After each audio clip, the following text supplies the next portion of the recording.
उजाले उनकी यादों की।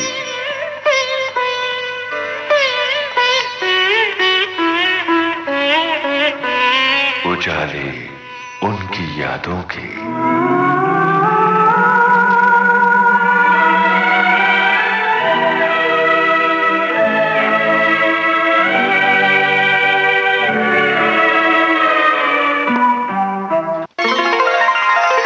अभिनय के आकाश में रोहिणी नक्षत्र की तरह रोशन है रोहिणी हटंगड़ी। अगर कोई जुर्म किया है तो मैंने किया है। पार्वती, हिरासत में लेना होगा तो मुझे लेना पड़ेगा। मेरे पति का इसमें कोई दोष नहीं है। जिनके अभिनय ने फिल्म गांधी में सजीव किया इतिहास को। All right, then go.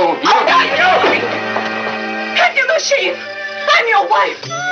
मुझे सिर्फ 2 किताबें मिल पाई कस्तूरबा पे। हमारी बा मनमाला बेन पारिख ने लिखा था और बा और बापू की शीतल छाया में ये सुशीला बेन नायर ने लिखा था। अभिनय को दिए नए अर्थ। मैं तुम्हारी आंख को क्या हुआ? मर्द ने मारा। वो जब से दूसरी औरत किया है ना, रोज कुछ न कुछ नाटक करता है। अच्छी म्युनिसिपालिटी की नौकरी थी, दारू के लफड़े में वो भी छूट गई। चुनौतीपूर्ण भूमिकाओं के साथ तय किया संघर्ष का अग्निपथ। पैसों के लिए वो डाके डालता था, कभी कभी वो खून भी कर। आपके बेटे के दुश्मनों ने उस पर गोली चलाई है। कायतुंडे साहब, जिस तरह बुरे का अंत बुरा होता है, उस डाकू का भी अंत बुरा हुआ। रंगमंच, टेलीविजन और फिल्मों की सशक्त अभिनेत्री रोहिणी हटंगड़ी आपसे बांटेंगी अपनी यादें, सारांश में नहीं बल्कि पूरे विस्तार में। 300-903 मीटर्स किंवा 970 किलोहर्ट्ज वर हे आकाशवाणीचं पुणे ब केंद्र आहे। उजाले उनकी यादों के इस कार्यक्रम में रोहिणी हटंगड़ी। उजाले उनकी यादों की।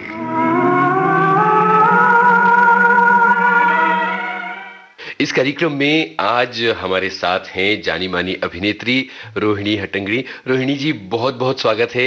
आपका रेडियो से पुराना नाता रहा है, इसलिए अपनी दुनिया में वापस आके कैसा लग रहा है? जी धन्यवाद, बहुत अच्छा लग रहा है। मैं अभी स्टूडियो में आ रही थी, जैसे ही मैंने यहाँ स्टूडियो में एंटर किया, मैंने कहा कहीं भी जाओ, पूना वाले हमारे सेंटर पे जाओ, बम्बई वाले सेंटर पे जाओ, यहाँ आओ, फिर भी एक ही समा लगता है मुझे। वही स्मेल होता है, वही स्टूडियो का। हाँ, स्टूडियो का स्मेल है, वही कॉरिडोर है, वैसे ही ग्रामोस हैं। क्या मजा आया। रोहिणी जी, जाहिर है कि प्रोग्राम का नाम उजाले उनकी यादों के है, तो हम आपकी यादों की शुरुआत बहुत बहुत शुरू से करेंगे। जी, अपने बचपन के बारे में बताइए। मुझे ये पता चला कि आपका जन्म तो दिल्ली में हुआ, लेकिन है तो आप पूना की। नहीं, गलत है। गलत है। मेरा जन्म दिल्ली में नहीं हुआ। मैं पूना से हूँ। पूना में जन्मी, पली बड़ी, ग्रेजुएट भी पूना में ही हुई। उसके बाद मैं दिल्ली चली गई। शुद्ध पुणेकर हैं आप? शुद्ध पुणेकर, सदाशिव पेट पुणेकर हूँ मैं। क्या बात है। और वाह वाह वाह, रोहिणी ओक नाम था मेरा। और मैं पूना से हूँ। और बचपन में एक पूना का एक अलग ही माहौल होता था। जिसने पूना में रह लिया, उसके बाद वो हमेशा उसके मन में पूना बस जाता है। बिल्कुल बिल्कुल, क्योंकि मैं बात कर रही हूँ कुछ 50 साल पहले वाली जी।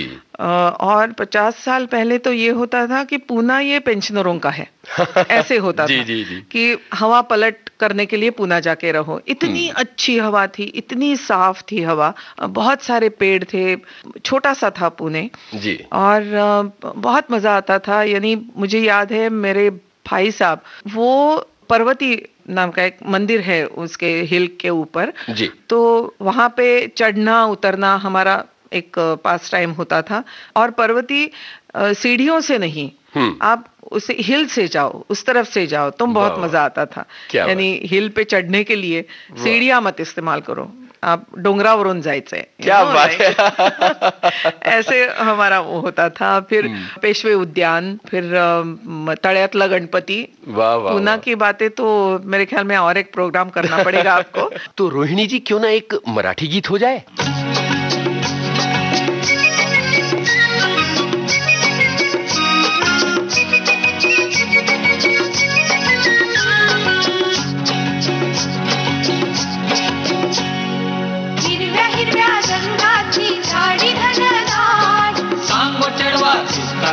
खंडाळ्याचो घाट, हिरव्या हिरव्या रंगाची झाडी घनदाट, कसो खंडाळ्याचो घाट हिरव्या हिरव्या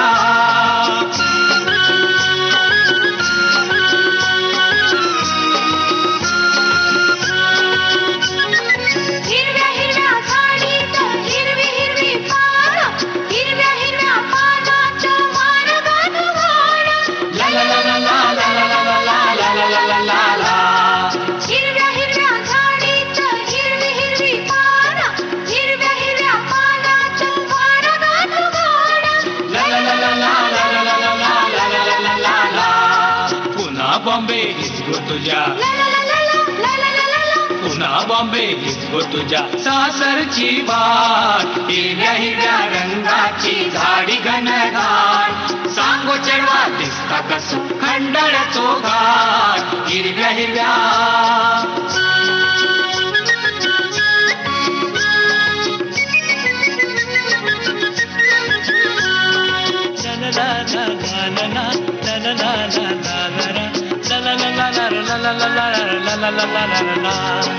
खंडाळ्याच्या घाटात हवा थंडगार थंडीमध्ये लाली चढे गाली गुलजार हो खंडाळ्याच्या घाटात हवा थंडगार थंडीमध्ये लाली चढे गाली गुलजार तोऱ्यामध्ये होऊ नको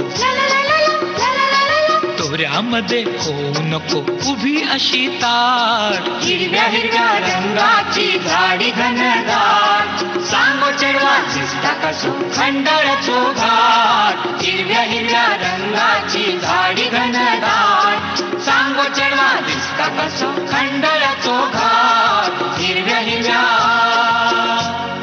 और एक खासियत थी पूना की, अगर आप पूना की हैं, चाहे आप मर्द हो और चाहे आप औरत हो, लड़की लड़का हो, आपको साइकिल तो आनी ही चाहिए। बिल्कुल।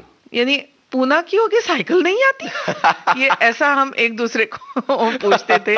Cycle is equal to Poona, Poona is equal to cycle, ऐसे होता था। और साइकिल पे पूना के एक छोर से दूसरे छोर तक जाने के लिए सिर्फ आधा घंटा इनफ होता था हमारे जमाने में। आजकल मैं जब जाती हूँ पूना तो बीच में से ऐसे जाते हुए, अरे हाँ ये अरण्येश्वर है ना, अरण्येश्वर पे हम पिकनिक के लिए आते थे और वो अरण्येश्वर कब पीछे चला गया ये भी पता नहीं चलता है आजकल। तो ऐसी सारी बातें, अभी पूना तो इतना ज्यादा बढ़ गया है। जो कातरज घाट हम बोलते हैं, तो वहां पे साइकिलिंग करके कातरज के माथे पर जाओ, घाट के माथे पर जाओ, तो हाफते हाफते हम पहुंच जाते थे। साइकिल से उतर के साइकिल हाथ में लेके हम पहुंच जाते थे, लेकिन पहुंचना बहुत जरूरी था ऊपर। तो खूब साइकिलिंग की है, खूब मस्ती की। बहुत साइकिलिंग की है, यानी साइकिल के बिना चलता ही नहीं था पूना में बचपन में हमारा। और साइकिल से घुटने भी तोड़े हैं? मैंने इतने नहीं तोड़े, मेरे भाई साहब ने तोड़े हैं खुद के घुटने मैंने इतना वो नहीं किया है। लेकिन साइकिल से गिरना विरना तो साइकिल सीखते वक्त तो बहुत ज्यादा गिरते थे, लेकिन बहुत मजा आता था।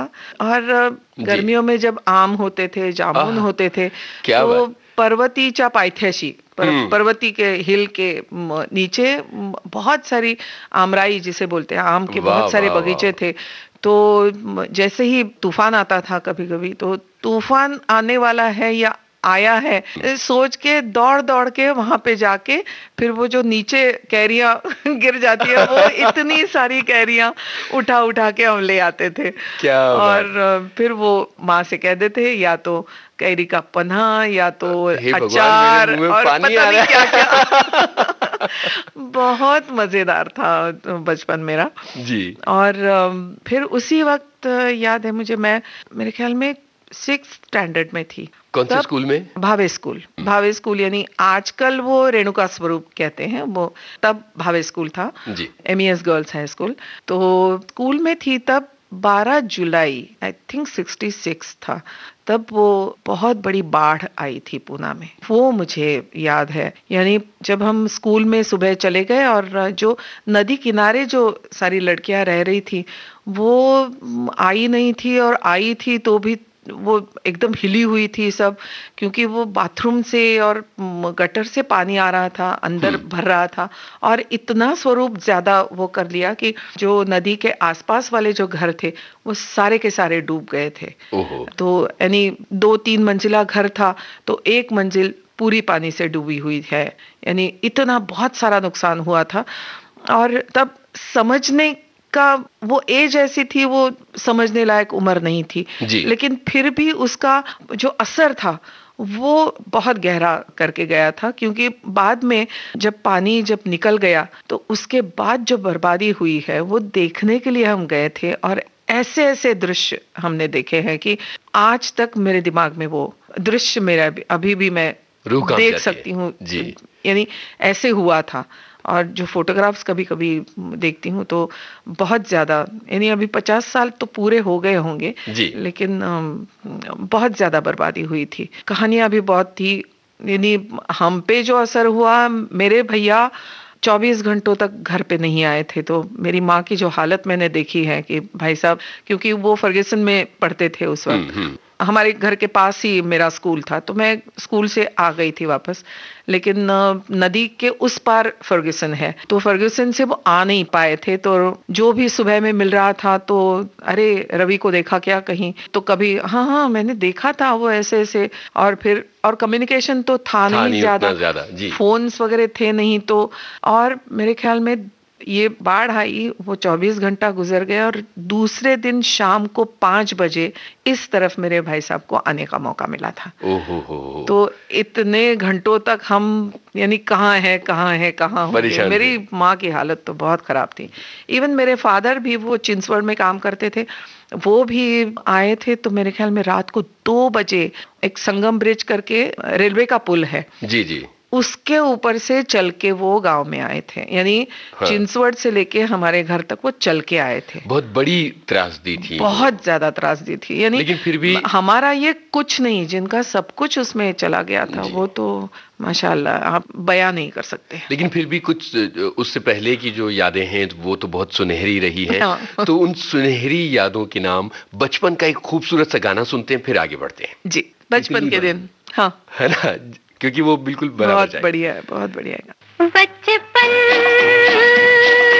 के दिन, बचपन के दिन, बचपन के दिन भी क्या दिन थे, हाय हाय, बचपन के दिन भी क्या दिन थे, उड़ते फिरते तितली बन के, बचपन के दिन भी क्या दिन थे, उड़ते फिरते तितली बन के, बचपन।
जी, आपने बताया कि आपके एक बड़े भाई साहब भी थे, आप लोग खूब साइकिल चलाते थे, घुटने तोड़ते थे, आम तोड़ते थे। भाई बहनों का झगड़ा किस तरह का होता था? क्योंकि वो तो जब से सृष्टि बनी है तब से चला आ रहा है ना, भाई बहनों का झगड़ा तो। हाँ, वो तो झगड़े तो खैर इतने झगड़े झगड़े ऐसे नहीं होते थे। लेकिन हमारे घर में एक बगीचा था, काफी बड़ा बगीचा था, उसमें एक अमरूद का पेड़ था। और आज आप बहुत परेशान कर रही हैं। आम, अमरूद, पना। अच्छा, बगीचा बहुत अच्छा था। एक नारियल का पेड़ था, एक अमरूद का पेड़ था, केले थे। मेरी माँ को बड़ा चाव था गार्डनिंग का, तो एक अमरूद का पेड़, और दीवार से सटके था वो, तो दीवार पे चढ़ के, और एक गैराज था गैराज के ऊपर, तो उस तरफ गैराज के छत पे चढ़ के, दीवार पे चढ़ के आप अमरूद निकाल सकते थे। वाह वाह। यानी बहुत बड़े बड़े नहीं, छोटे छोटे गाउठी हम बोलते हैं ना, वैसे अमरूद थे वो। बहुत बढ़िया, उसकी मैं स्वाद तो मैं भूल ही नहीं सकती हूँ उस अमरूद का। एनीवे, ऐसे होता था। झगड़ा तो वहां होता था जब पके हुए अमरूद मुझे नीचे से दिखते थे, और मैं काठी लेके भी, वो जब हाथ नहीं आते थे तो मेरे भाई साहब ऊपर चढ़ जाते थे, और मैं चढ़ना नहीं जानती थी, मैं चढ़ नहीं सकती थी, और चढ़ी तो भी दीवार, ज्यादा से ज्यादा दीवार तक। उसके बाद जो गैराज के ऊपर जो चढ़ना था वो मुझसे नहीं कभी हो पाया, और ज्यादा से ज्यादा दीवार पर चढ़ गई। तो बाद में मैं भाई साहब से कहती थी कि दादा वहां पे वो अमरूद देखो, वो नहीं वो नहीं, वो उसके इस तरफ है, मुझे यहाँ से दिख रहा है, कहाँ कहाँ, ऐसे करके वो तोड़ते थे। ये मुझे, नीचे मैं खड़ी हूँ और मुझे ये तो खुद खाते थे और कहते अच्छा है। तो मैं बहुत नाराज हो जाती थी उनसे। अब कुछ कर भी नहीं सकती थी, पत्थर भी नहीं मार सकती थी। बिल्कुल। तो उस पे हमारे बहुत झगड़े होते थे। लेकिन मेरे भाई साहब पढ़ाई में भी बहुत अच्छे थे, वो इंजीनियर बाद में बने। तो मैट्रिक में उनको डिस्टिंक्शन मिला था। That time getting a distinction, यानी 70-75 के ऊपर परसेंटेज मिलना बहुत बड़ी बात हुआ करती थी। और मैं हमेशा ये सोचती थी कि दादा को डिस्टिंक्शन मिला है, मैं भी दिखाऊंगी, डिस्टिंक्शन लेके दिखाऊंगी ही। और मैं कभी 65 के ऊपर नहीं जा पाई। कभी उनको हरा नहीं पाई आप? बिल्कुल नहीं हरा पाई। लेकिन ये तो छोटी मोटी बातें तो हमेशा होती रहती हैं। लेकिन वैसे तो झगड़ा यानी बाद में मेरे भाई साहब के बेटे 2 हुए, उनका जो झगड़ा जो मैंने देखा है, वैसे हम झगड़े नहीं है। यानी वो तो तू मेरा भाई नहीं, तू मेरी बहन नहीं, इस तरह के झगड़े होते थे। हाँ, ऐसे झगड़े नहीं है हमारे, नहीं होते थे। शायद मेरे भाई साहब काफी शांत थे, मैं ही थोड़ा सा ज्यादा, मराठी में जिसे शेंडे फड़ बोलते हैं, उतनी ही मैं हुआ करती थी। तो शायद उतने झगड़े हमारे हुए नहीं है। लेकिन आपकी बचपन की सबसे बड़ी शरारत कौन सी थी? थोड़ा सोच के बताइए। बचपन में बहुत शरारती ऐसे नहीं कहा जाएगा, लेकिन काफी, मैं स्कूल में मुझे एक बार याद है, हम कुछ 9th स्टैंडर्ड में थे, और स्कूल में ये हुआ कि हमारे ग्रुप्स होते थे। वो तो हुआ करते थे 4-6 जनों का एक ग्रुप, 4-6 जनों का एक ग्रुप। तो हमारे ही ग्रुप में हम में से 2 लड़कियां, वो उनकी कोई अनबन हो गई। हम 6 लोगों का ग्रुप था, 6 मेरी सहेलियां थी, उसमें से 2 सहेलियों का अनबन। और अनबन ऐसे हुई कि दिनों तक बात नहीं करते थे हम। यानी हम ऐसे एक ही बेंच पर बैठे तो भी बीच में कुछ रखते थे कि स्पर्श भी ना हो जाए उसका। इस तरह से हमारे, और देखना भी नहीं, बात भी नहीं करना। अब बाकी सारी 4 बची हुई लड़कियों की फिर वो होती थी, प्रॉब्लम होती थी कि यार बात करो ना, तो ऐसे होता था। तो एक बार ये हुआ कि छुट्टी थी, बीच वाली रेसेस थी।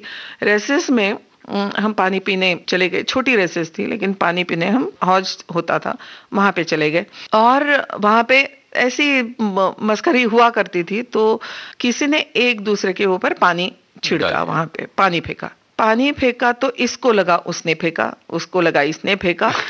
और रुक देख मैं क्या करती हूँ, ऐसे करके पता नहीं क्या सूझी हम लोगों को। हम क्लास में आए और क्लासरूम में एक दूसरे के ऊपर पानी डाला, क्लासरूम में आके, कि नहीं मैं तुम्हारे ऊपर पानी डालती हूँ। और ऐसे करके हम सारी लड़कियां एक किसी ने इसकी साइड ले ली, किसी ने इसकी साइड ले ली, और सबको पानी से नहला रहे थे, सब भीगे हुए।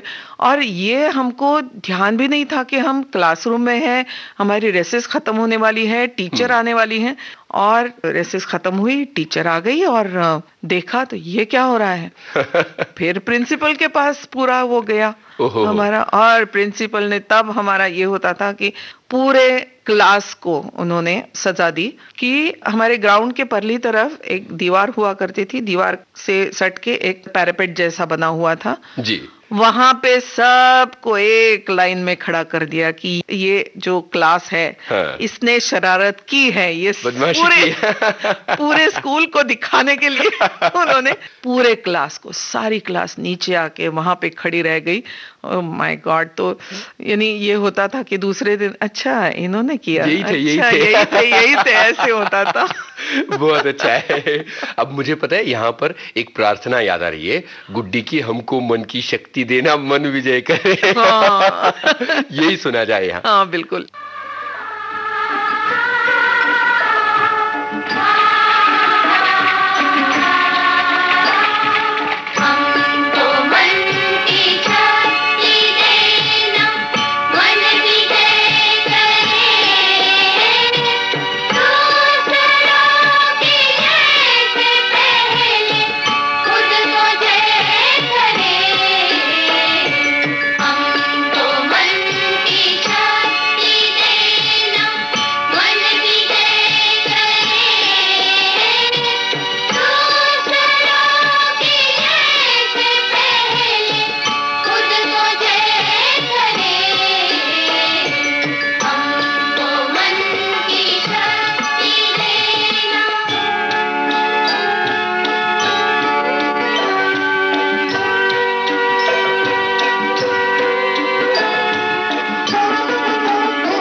जी, एक्टिंग का कोई कीड़ा था जिस उम्र की आप बात कर रही हैं, उस उम्र में? हाँ, थोड़ा सा तभी मेरे ख्याल में। उससे पहले एक्चुअली मेरी माँ को बहुत शौक था, इसलिए माँ ने मुझे डांस के क्लास में दाखिल किया था। शास्त्रीय नृत्य। मैं कथकली और भरतनाट्यम सीखी हूँ और गुरु सुरेंद्र बड़गांवकर, उनके क्लास में सीखी हूँ। तब यानी ऐसे होता था कि कहीं शादी ब्याह है, कहीं गेट टुगेदर है, तो रोहिणी डांस करके दिखाओ, तो रोहिणी उठ के डांस करने शुरू हो गई। इतना शौक था मुझे और काफी अच्छा लगता था। लोग जब बोलते थे अरे अच्छा किया अच्छा किया। बहुत कम करती थी, लेकिन जो भी करती थी बहुत कॉन्फिडेंटली करती थी। उसके बाद काफी साल तक, ऐसे 5-6 साल तक मैंने डांस सीखा।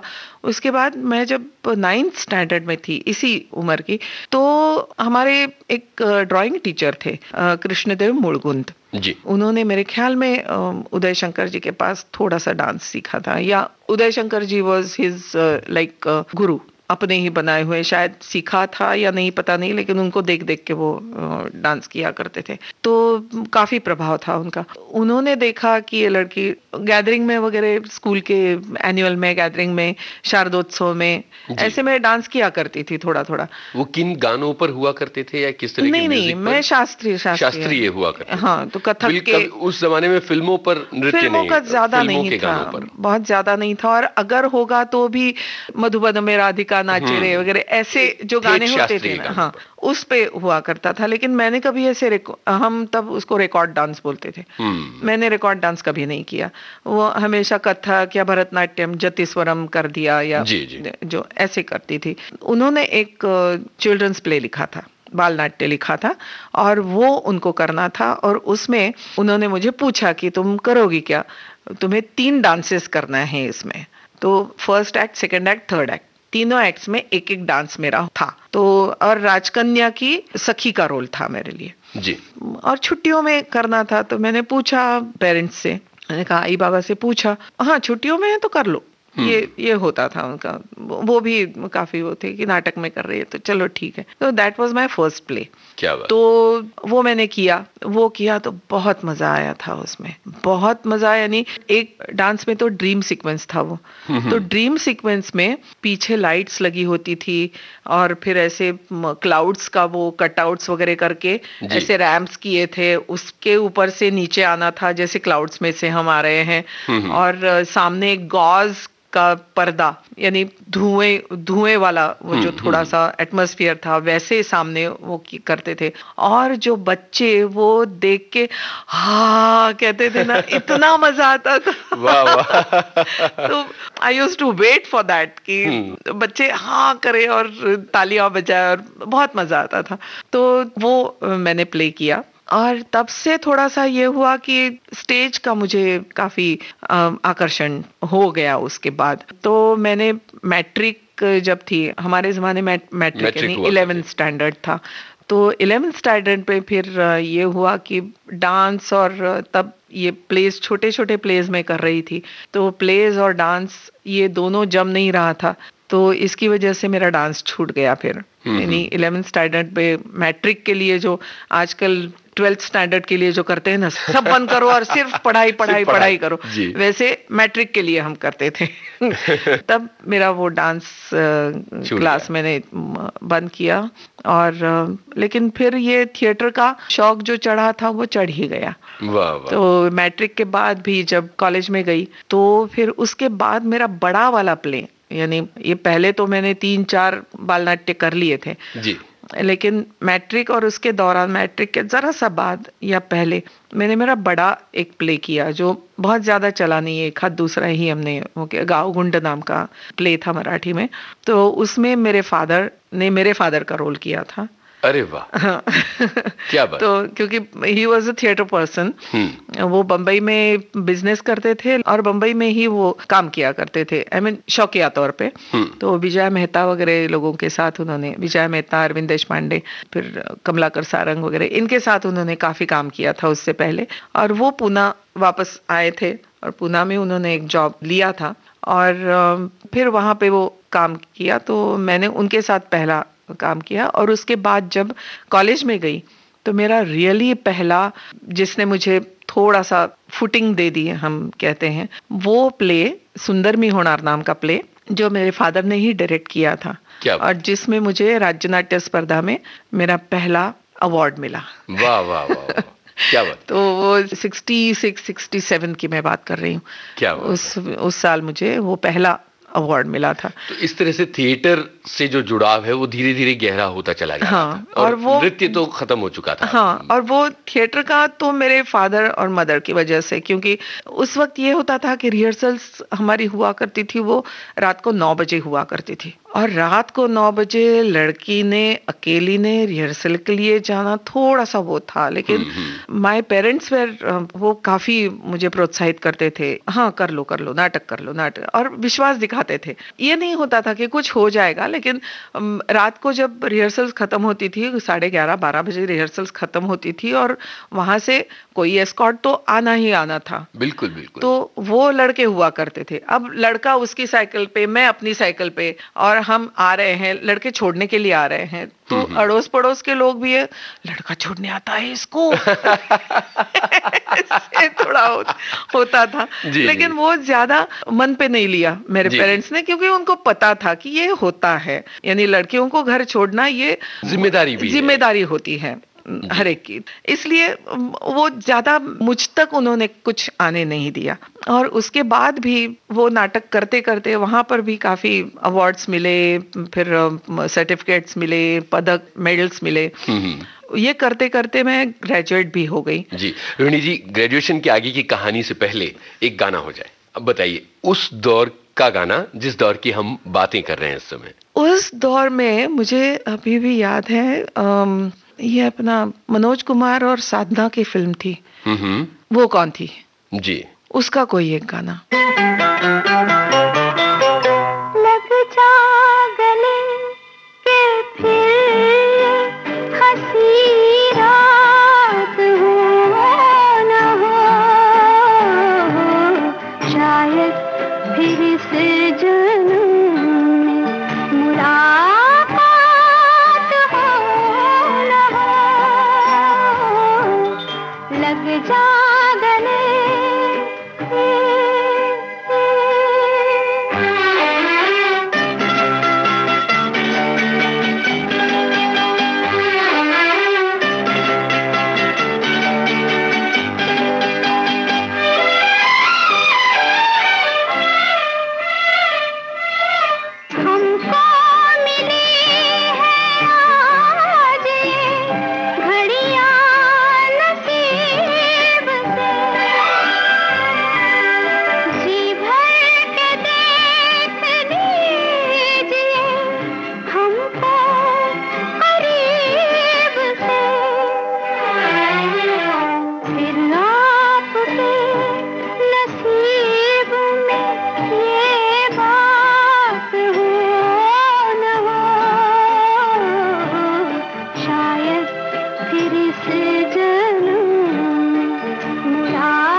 जा गले। उजाले उनकी यादों के इस कार्यक्रम में रोहिणी हटंगड़ी। उजाले उनकी यादों के।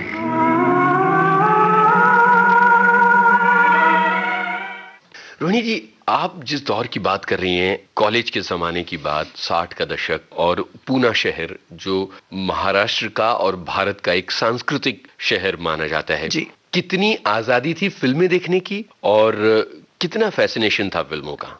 आजादी तो खैर थी, क्योंकि मुझे याद है जब मैं स्कूल में, अभी थोड़ा सा पीछे आना पड़ेगा, बिल्कुल, स्कूल में एक योजना थी कि कुछ पैसे देके, कितना ज्यादा से ज्यादा 2 रुपए या 3 रुपए ऐसे देके संगम विजुअल सोसाइटी, मुझे नाम भी याद है, वाह वाह, जो पैसे लेते थे और फिल्में दिखाते थे। अब फिल्में भी कौन सी देखी है हमने, जैसे दे दी हमें आजादी बिना खड़ग बिना ढाल, जागृति, या जो बच्चों वाली फिल्में होती हैं जी, तो अच्छी अच्छी फिल्में देखने का वहां से थोड़ा सा हमारा, यानी उससे पहले अकेले फिल्म्स के लिए जाने की परमिशन नहीं मिलती थी जी। जाना है फिल्म के लिए तो पेरेंट्स के साथ जाओ जी।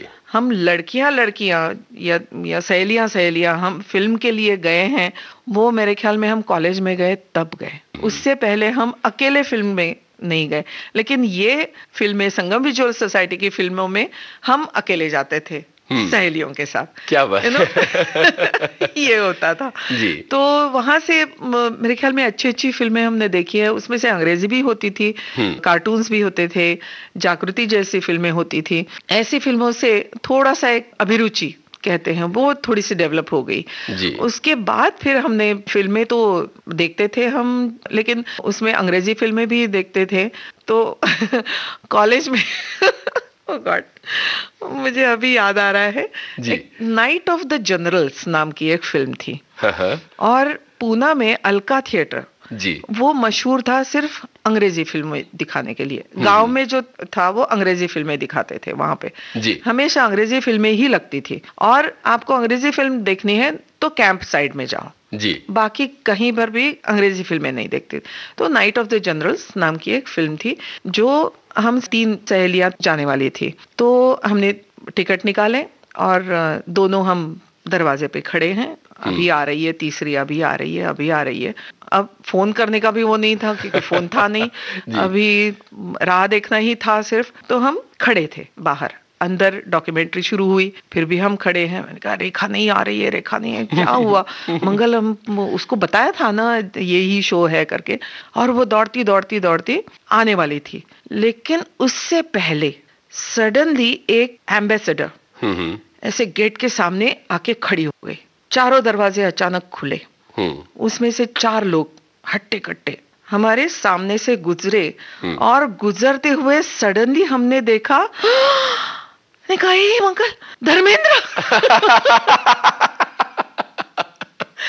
पता नहीं, और हम ऐसे ऐसे देखते रह गए, ऊपर की ऊपर वो निकल गए। उसके बाद हे धर्मेंद्र थे वो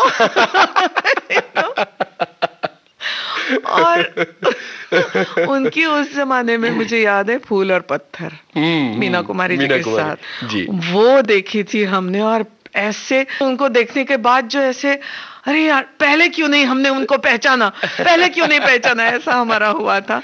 और उसके बाद हम दुआ देते रहे कि वो देर से आई तो अच्छा हुआ, हमने धर्मेंद्र को देखा था। उसके बाद फिल्म कुछ देखने जैसा लगा या आप धर्मेंद्र के बारे में ही सोचती नहीं, वो बाद में इंटरवल में, हम इंटरवल में जाके देखते हैं ऊपर, क्योंकि वो बालकनी में चले गए, हम नीचे थे जी। मैंने कहा वहां ऊपर जाके देखते हैं, हाँ। लेकिन ऊपर जाके बालकनी में देखा तो भी वो नजर नहीं आए, तो पता नहीं उन्होंने पहले ही निकल गए होंगे। लेकिन अंग्रेजी फिल्मों की समय बहुत कम होता है ना, तो ऐसे हमारे जैसा इंटरवल और उसके बाद फिल्म ऐसे नहीं होती है, तो पहले वो जल्दी आए और जल्दी चले गए थे शायद वो। लेकिन मुझे याद है धर्मेंद्र जी, उसके बाद मैंने उनको भी किस्सा सुनाया बाद में जब मैंने उनके साथ काम किया ना। सुन ले पुकार आई आज तेरे द्वार लेके, आंसू की धार मेरे सामने। सुन ले पुकार आई आज तेरे द्वार लेके, आंसू की धार मेरे सामने। मैं तो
रोहिणी जी, फिल्मों की हम बात कर रहे थे, वो भी आपके कॉलेज के जमाने की, और ये सुराग तो मिल गया कि धर्मेंद्र को देखने का मौका आपको मिला और वो वन ऑफ द फेवरेट्स होते थे जी। इसके अलावा उस जमाने में किन हीरोज को लेकर फैसिनेशन हुआ करता था फिल्म इंडस्ट्री के? उस जमाने में हीरोज तो थे राजेंद्र कुमार, राज कपूर। संगम फिल्म मुझे याद है हमने देखी हुई, मेरे ख्याल में धर्मेंद्र, राज कपूर, दिलीप कुमार, देवानंद। क्या बात। गाइड वगैरह फिल्म तब देखी थी हमने, लेकिन दिलीप साहब का एक बता देती हूँ तब, और फिर मैंने मधुमती देखी थी। हाँ। और मेरे ख्याल में वो मधुमती का मेरे ख्याल में 9वां या 10वां रन था पूना में, वो मधुमती मैंने देखी थी। फिर मैंने सोचा कि ये सब पागलपन होता है, तो पेपराजी जिसे हम बोलते हैं ना, उसका वो पहला मेरा अनुभव था। खैर उसमें नहीं थी मैं, लेकिन मेरे साथ जो हुआ, यानी मैंने जो सोचा था कितना गलत था ये मुझे बाद में पता चला। आजा रे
और फिर उसके बाद जब संजीव कुमार जब आए थे, तो संजीव कुमार के साथ मुझे काम करना था। यदि इतनी जबरदस्त फैन थी मैं उनकी, बहुत फैन थी। ये मौका नहीं मिला, मौका नहीं मिला, यानी मिलते मिलते रह गया था जी। क्योंकि संजीव कुमार की जब मैंने अनोखी रात देखा, खिलौना देखी, फिर उसके बाद आंधी। Oh my God, I was bowled over by him. कभी थिएटर में मुलाकात हुई हो, रंगमंच पर कभी? क्योंकि वो रंगमंच पर भी काफी सक्रिय थे। हाँ, लेकिन मैं पूना में थी ना रंगमंच, तो मुंबई तो वो तो दूर हुआ करता मुंबई में था। थे। लेकिन मेरे पास एक फोटोग्राफ है जो मैंने संभाल के रखा है। हम किसी शो में देखने के लिए गए थे जी। यानी as a celebrity after Gandhi, काफी सेलिब्रिटी के तौर पे मुझे जाने का मौका मिला। उस वक्त संजीव कुमार भी आए थे और कलाकारों के साथ हमने एक फोटो खींची थी, उसमें संजीव कुमार भी हैं। वाह। संजीव कुमार के नाम एक गाना यहाँ पर बनता है। हाँ, कौन सा? आंधी का। आंधी, तुम आ गए हो। तुम आ गए हो, नूर आ गया है, तुम आ गए हो, नूर आ गया है, नहीं तो चरागों से लौ जा रही थी।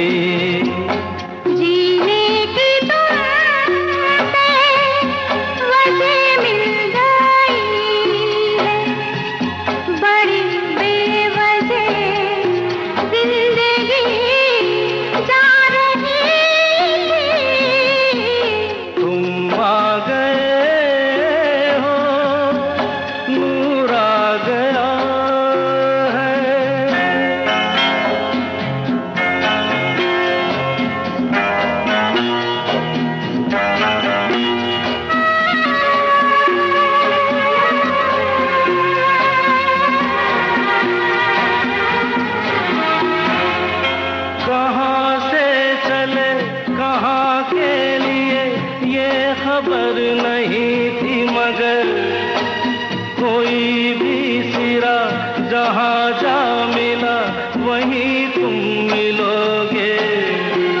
हो कहाँ से चले कहाँ के लिए ये खबर नहीं थी मगर कोई भी सिरा जहाँ जा मिला वहीं तुम मिलोगे।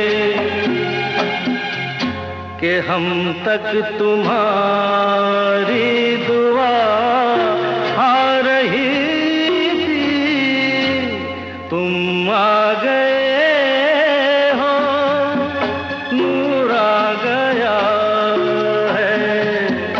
नहीं तो चरागों से लौ जा रही थी, तुम आ गए हो, नूर आ गया।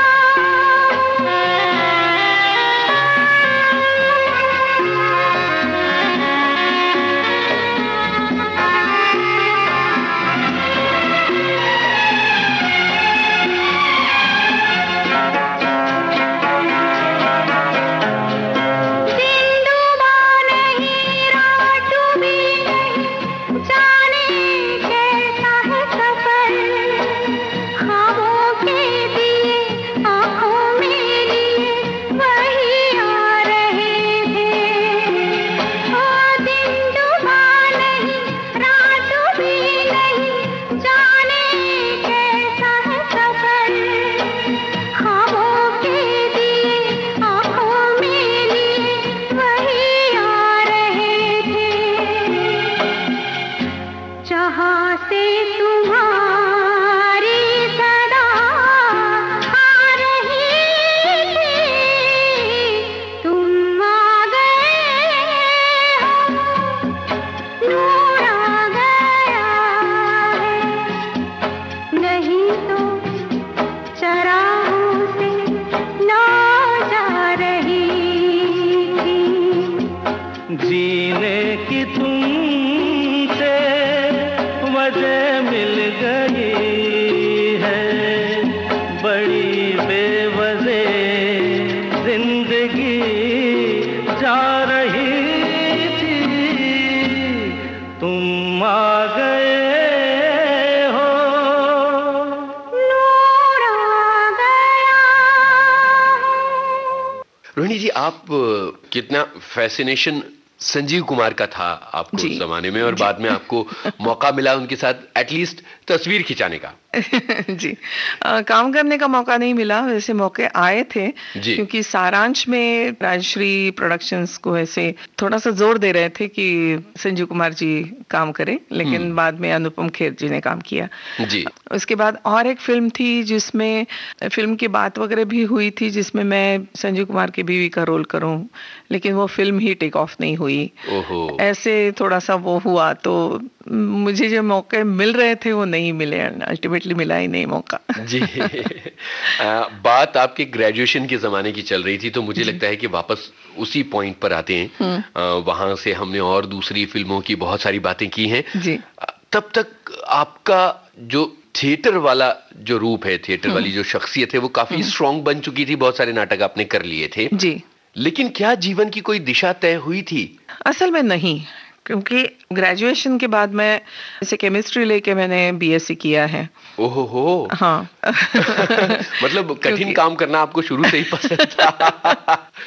केमिस्ट्री, बॉटनी, जूलॉजी, ऐसा मेरा ग्रुप था जी। बॉटनी जूलॉजी में मेरा बहुत इंटरेस्ट रहा था, और मैं बॉटनी प्रिंसिपल लेना चाहती थी, यानी बॉटनी में मैं ग्रेजुएट होना चाहती थी, लेकिन मेरे पिताजी का ये कहना हुआ कि बॉटनी लेके क्या करोगी, कहीं पे नौकरी वगैरह नहीं मिलेगी, तुझे लेक्चरर वगैरह होना पड़ेगा, कुछ नहीं, केमिस्ट्री ले लो। तो हमने आज्ञाधारक पाल्य की तरह मैंने केमिस्ट्री ली, और अल्टीमेटली सिर्फ ग्रेजुएशन के लिए ही उसका उपयोग हुआ, उसके बाद बहुत ज्यादा उपयोग नहीं हुआ। लेकिन ग्रेजुएशन के बाद थोड़े से एप्लीकेशंस वगैरह किए थे, लैब असिस्टेंट की नौकरी और ये वो, लेकिन कहीं चांस वगैरह हुआ नहीं, क्योंकि इंटरव्यूज देना एक अलग सी ही बात होती है। जो मैं 1-2 इंटरव्यूज पे गई थी और मुझे नहीं लगता है मैं बहुत सक्सेसफुल हुई उसमें। जी। लेकिन उसी दौरान मेरे फादर ने ही एक मुझे कटिंग ला के दिया, पेपर में आया था 25 स्कॉलरशिप्स इन डिफरेंट फील्ड्स जी। और उसमें जैसे गाना है, यानी शास्त्रीय संगीत, instrumental music, folk music, dance, और डांस की जो शैलियां हैं उसमें, और थिएटर, ऐसे 25 स्कॉलरशिप्स गवर्नमेंट दे रहा था। तो मैंने अप्लाई किया उसमें, और एप्लीकेशन देके नियरली 3 महीने तक कोई जवाब नहीं आया, तो भूल सी गई मैंने कहा नहीं हुआ होगा। लेकिन अचानक एक दिन इंटरव्यू के लिए कॉल आया, तो वो कलकत्ता जाना था मुझे। तो वो मेरा सबसे लंबा, सबसे बड़ा प्रवास, जर्नी, सफर, वो सबसे लंबा रहा। और उस वक्त मेरे भाई साहब मेरे साथ थे, वो आज तक मेरे उपयोगी आ रहा है। क्या हुआ, उस वक्त हम इंटरव्यू के लिए तो चले गए, और मैं टेंशन में हुआ करती थी, ये नहीं लिया, ये नहीं छूटा है ना, ये नहीं छूटा है ना। तो कलकत्ता छोड़ते वक्त जो मैं टेंशन में थी, पैकिंग वैकिंग कर लिया था, कुछ 11 बजे की ट्रेन थी, मैं 7 बजे से ही पैकिंग वैकिंग मैंने बहुत कर लिया था, और टेंशन में थी कि इतने लंबे सफर पे जाना है। तो लास्ट मिनट तक मैं ये लिया, ये कुछ छूटा नहीं है ना, कुछ ये नहीं है ना, ये मेरा वो एक्साइटमेंट देख के मेरे भाई साहब बोले, क्योंकि वो काफी इंजीनियरिंग के लिए वो कराड़ चले गए थे, तो उनके लिए वो प्रवास आम बात थी सफर करना। तो कहने लगे, रोहिणी टिकट है? मैंने कहा है, लिए हैं। पैसे हैं? हाँ लिए हैं। तुम हो? मैं कहा हूँ। तो चलो ना अभी। अब काहे की देर है, 3 चीजों की जरूरत, बस 3 चीजों की। कुछ छूट गया छोड़ो। एक तो टिकट देख लो, पैसे देखो, और खुद को देख लो, बाकी सब ठीक ठाक है। ज्ञान मिल गया भाई साहब से। बिल्कुल। उसके बाद हमेशा मैं सफर पे जाती हूँ, कहीं उस पे जाती हूँ, तो कुछ छूटा है, जाने दो ना, टिकट लिया है, पैसे लिए हैं, चलो अब चलो। ऐसे होता है मेरा। एनीवे, सो वहां पे मेरा इंटरव्यू हुआ, और वहां पे एक जैसे आम इंटरव्यूज होते हैं, एक पैसेज तैयार करना था। तो मैंने एक ही तब तक हिंदी नाटक में काम किया था, सुनो जन्मे में, तो उसका ही एक मैं पैसेज तैयार करके गई थी। वो तैयारी था, वो गई थी, और कुछ सवाल उनके, तो वो कर लिया और वापस आ गए। तो फिर फाइनल इंटरव्यू के लिए, यानी वहां पे कुछ 15 लोग थे, 15 में से मेरे ख्याल में 4 लोगों को चुना था, जिनको दिल्ली बुलाया था जी। तो दिल्ली में इंटरव्यू हुआ। अब दिल्ली में इंटरव्यू हुआ, खुद अलकाजी साहब ने इंटरव्यू लिया, इब्राहिम अलकाजी जी। हुआ ये कि उसमें ऐसे वो था, थिएटर के लिए गुरु ऐसे जैसे गाने के लिए गुरु होते हैं, संगीत के लिए गुरु होते हैं या नृत्य के लिए गुरु होते हैं, वैसे थिएटर के लिए गुरु पे क्या नाम लिखूं? तो मेरे फादर ने मुझे कहा था कि इब्राहिम अलकाजी लिख दो, और वो नेशनल स्कूल ऑफ ड्रामा जो है, और उससे ही 1 साल पहले हमने उसके 2 नाटक देखे थे। जी जी। नेशनल स्कूल ऑफ ड्रामा के पूना में जो 2 नाटक आए थे वो हमने देखे थे, तो आई वॉज वेरी इम्प्रेस्ड। तो उनका नाम लिख दो गुरु की जगह, और फिर इंस्टीट्यूशन, फिर नेशनल स्कूल ऑफ ड्रामा वगैरह ऐसे करके मैंने लिखा था। तो और अलकाई साहब सामने थे, और मैंने इंटरव्यू दे वगैरह दिया। मैं थोड़ा सा डर रही थी कि अब क्या होगा, फाइनल इंटरव्यू में क्या होगा, लेकिन अपने तरीके से उन्होंने सारे सवाल पूछे और मैंने अपने तरीके से जवाब दिया, और वहां पर भी मैं सिलेक्ट हुई। सिलेक्ट होने के बाद उसके दौरान मुझे विविध भारती से जुड़ने का मौका मिला। ये बात कितनी देर से इंतजार कर रहा था।